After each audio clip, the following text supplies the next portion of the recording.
সবাইকে নমস্কার। আজকে একটা বিশেষ কারণে এই সাংবাদিক সম্মেলনটা করতে বাধ্য হয়েছি। আপনাদের পক্ষে সকাল 10টায় আসা মুশকিল সাংবাদিকদের, তবু আপনারা এসেছেন, আপনাদের সবাইকে আমি ধন্যবাদ জানাচ্ছি। কারণটা হলো এই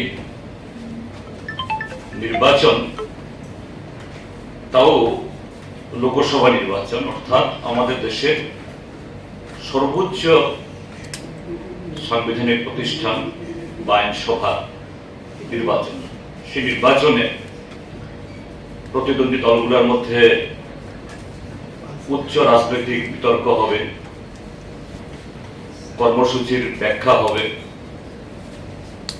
এবং দলগুলোর মধ্যে তাদের অতীতের কার্যকলাপ সম্পর্কে সেখানে প্রতিনিধি দল তাদের সফলতা ব্যর্থতা এগুলি তুলে ধরবে এবং অবশ্যই এটা হওয়া দরকার সত্য এবং বাস্তবতার উপরে ভিত্তি করে। কোনো অসত্য, মন গড়া এবং যে ব্যক্তি বা যে দল তারা এই জাতীয় সাংবাদিক সম্মেলন বা বক্তব্য রাখেন, সেই ক্ষেত্রে সেরকমই যাদের এই রাজনৈতিক, অর্থনৈতিক বা বিভিন্ন ক্ষেত্রে সে অভিজ্ঞতা আছে এবং একজন ব্যক্তি হিসাবে বা দল হিসাবে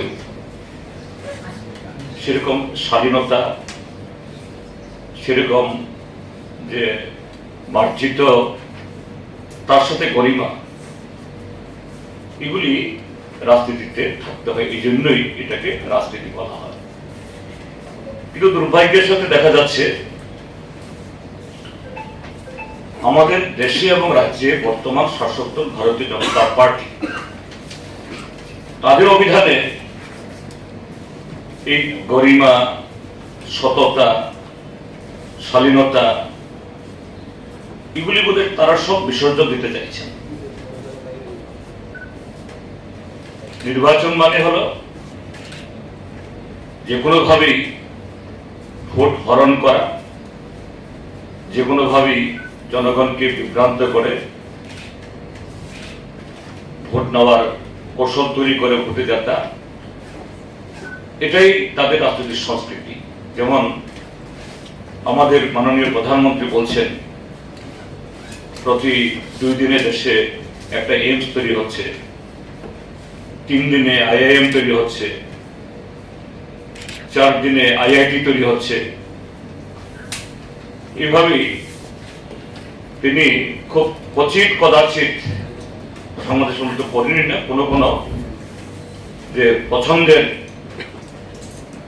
সংবাদদাতার কাছে বা এরকম সেলিব্রিটির সামনে তিনি রাখেন, যেগুলো যে পত্রপত্রিকায়, সোশ্যাল মিডিয়াতে এসেছে।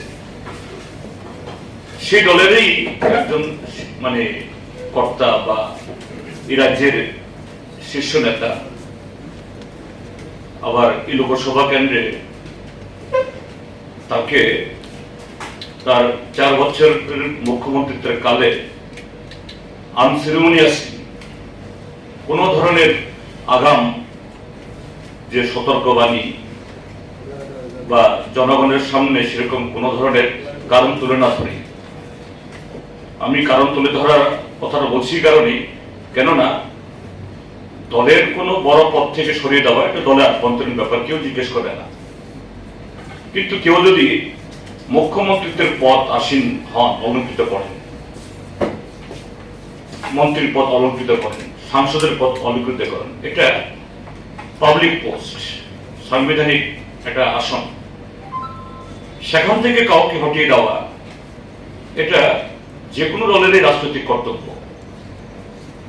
নৈতিকতা। এরকম একজন ব্যক্তি তিনি এখন এই পশ্চিম ত্রিপুরা লোকসভা আসনের প্রার্থী। তিনি গতকাল একটা সাংবাদিক সম্মেলন করেছেন, বা তার একদিন দুদিন আগে থেকেই তার কিছু বক্তব্য আপনাদের মাধ্যমে পত্রপত্রিকাতে আসছে। কি বলছেন? সিপিআইএম একটা দেশদ্রোহী দল, তাদের এই দেশে থাকার কোনো নৈতিকতাই নেই। সিপিআইএম একটা ইলেকশন ম্যানিফেস্টো, নির্বাচনী ইস্তেহার প্রকাশ করেছে। তিনি কালকে আমাদের যে ইস্তেহার, 44 পাতার ইস্তেহার ইংরেজিতে, তিনি এটা নেড়ে নেড়ে বলছেন কি করে একটা দল এই ইস্তেহার প্রকাশ করতে পারে, তাদের তো রাজনৈতিক দলের স্বীকৃতি বাতিল করে দেওয়া উচিত। এবং এই ইস্তেহারে নাকি যে দেশের কথা, দেশের জনগণের কথা, এগুলি কিছু লেখা নেই, শুধু পাকিস্তান এবং চীনের কথা লেখা আছে। এবং তার মধ্যে তিনি একটা পৃষ্ঠা, তার মধ্যে এটা উল্লেখ করে বলছেন যে পৃষ্ঠাতে আমরা আমাদের শুধু দেশের না, আমাদের উপমহাদেশের তার যে সিকিউরিটি, ন্যাশনাল সিকিউরিটি এবং আঞ্চলিক সিকিউরিটির কথা বলেছি আমরা।